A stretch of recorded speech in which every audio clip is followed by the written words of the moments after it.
దాని గాడిని నేనేమన్నా అన్నాడా మన రీసెంట్ గా? అడు గొడవ అయిన ఉండే, అంటే గొడవ కాలేదు.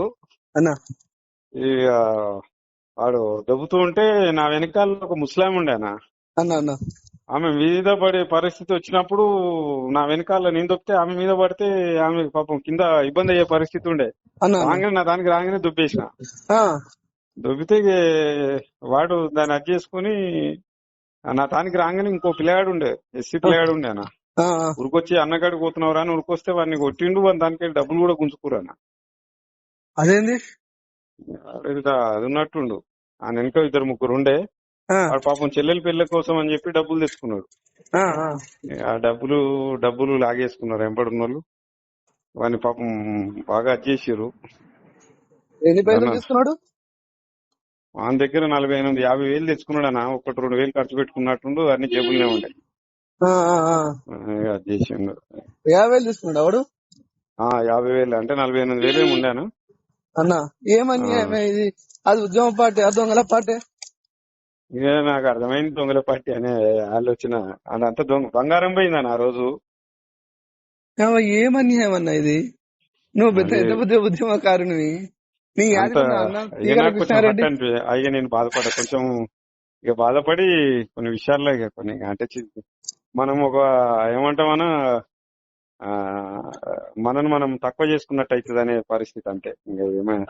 నీకు యాదికుందా తీగల కృష్ణారెడ్డిని తలంచి సారి చెప్పించిన? అవునవునన్నా, నువ్వు రాలేదు ఆ రోజు. మనం తుగ్గుడలో కలిసి కూర్చొని వాడు ఇలా ఓదార్చి నాకు ఇంతకుముందు ఫోన్ చేసినాడు.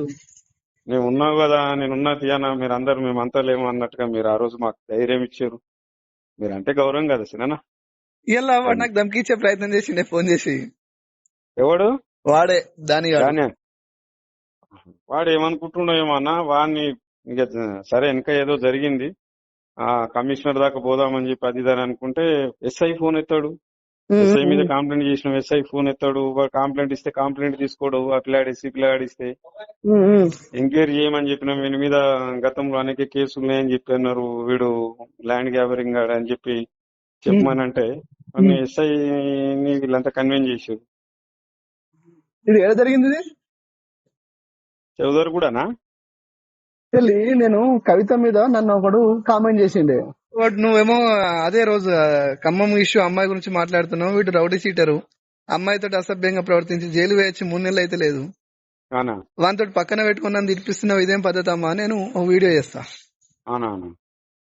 వీడియో చేసి చెప్పి పక్కపంటి రౌడీ సీటర్లు ఉండద్దమ్మా, జర మంచోళ్ళు ఉండాలి, ఉద్యమకారులు ఉండాలి, జర మనసు ప్రశాంతంగా ఉంటదంట.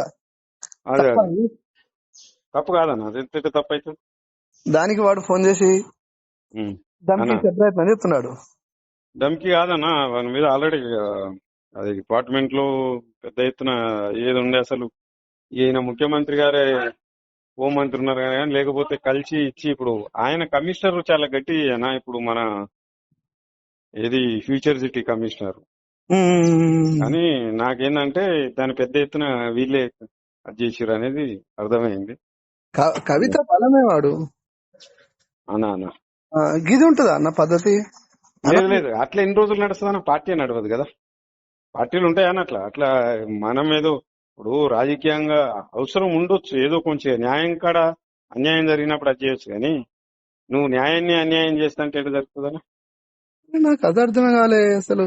ఏం ఎవరితో నడిపిస్తుంది? డమ్కీ గాల డమ్కీలతోటి ఏమైతుందన్నా? ఆడ చేస్తే ఏమైతుందంటే గిట్లా చేసిర్రు అని ఒక చెడ్డ పేరు వస్తుందేమని, మళ్ళా వల్ల పార్టీకి చెడ్డ పేరు వస్తుందేమో, మనం ఒక లీడర్ అయి ఉండి పని చేయొద్దు అని చెప్పి సపోర్ట్ చేయకుండా ఆగినాను అంతే. మనం ఉద్యమకారులం కాదే, అది కాపాడుకొచ్చే దొంగలు. అంత పెద్ద సబితా ఇంద్రారెడ్డి హోంమంత్రి ఉండి అదే నియోజకవర్గంలో ఒక ఎవరైనా ఏసీపీ వస్తే కూడా జరుగు నువ్వు పక్కకు జరుగు ఫస్ట్. ఎవరు అనుకుంటారు వాళ్ళు? ఏమన్నా ఉగ్రవాదులా, దొంగలా? ఏం నువ్వు పట్టుకోవడానికి పోతున్నావు? ఫస్ట్ జరగానంటుండే. మేము అంత అది చేసినా కూడా, అంత లొల్లి పెట్టినా కూడా అది అంటుండే. అట్లా తీగల కృష్ణారెడ్డి కూడా అది ఉన్నా కూడా జరగవే గట్టేంది నువ్వు జరుగు అని అంటుండే. అంత పెద్ద దేవేందర్ గౌడు ఒక మాట అనేయకపోతుండే. నాకెంత చిల్లర అనిపించింది అని అంటే, ఇక అది చెప్పుకోకూడదు కానీ కొన్ని విషయాల్లో ఏమంటాం సిన్న. నా ఉద్యమకారులకు ఇచ్చిన గౌరవం అన్న అది. వాళ్ళు శత్రువులు మనల్ని గౌరవించారు. ఆడియో పంపిస్తా, మీరు ఆడియో వినండి. అదే నీకు శాతనైతే వచ్చి చంపిపో అని తప్ప నేనేం భయపడా. ఒకసారి అది వినండి. లేదన్నా అయ్యా, మీరు అన్న గౌరవం మేము అట్లా అంటే మేము పానాన్ని అడ్డేస్తాం, అట్లా ఏమి ఉండదు సినన్న. ఏ రకంగానన్నా విమర్శించు కానీ నీ వరకు వచ్చేటప్పటికి మేము ఉద్యమకారుడు ఫస్ట్, పార్టీ లేదని ఉండే కేసీఆర్ గారు నీ మీద పగబట్టినా కూడా మేము ఎవరో మూకము. అవసరం వచ్చినప్పుడు నువ్వు అంత దూరంకి వెళ్ళి నా కోసం వచ్చినావు అన్న. అట్లా ఎప్పుడు మీరంటే గౌరవం తప్పకుండా మనం అంత ఒకటి మన ఉద్యమకారులం ఈ రాష్ట్రాన్ని. నేను మీకు ఫోన్ చేయడానికి ఒకటి రీజన్, గాడు నన్ను చంపుతా అంటేనో లేకపోతే ఇంకోటో నేను భయపడలే. అదే దానిలో పాండురంగన్న కూడా బాధపడ్డా అంటే బాధ అనిపించింది.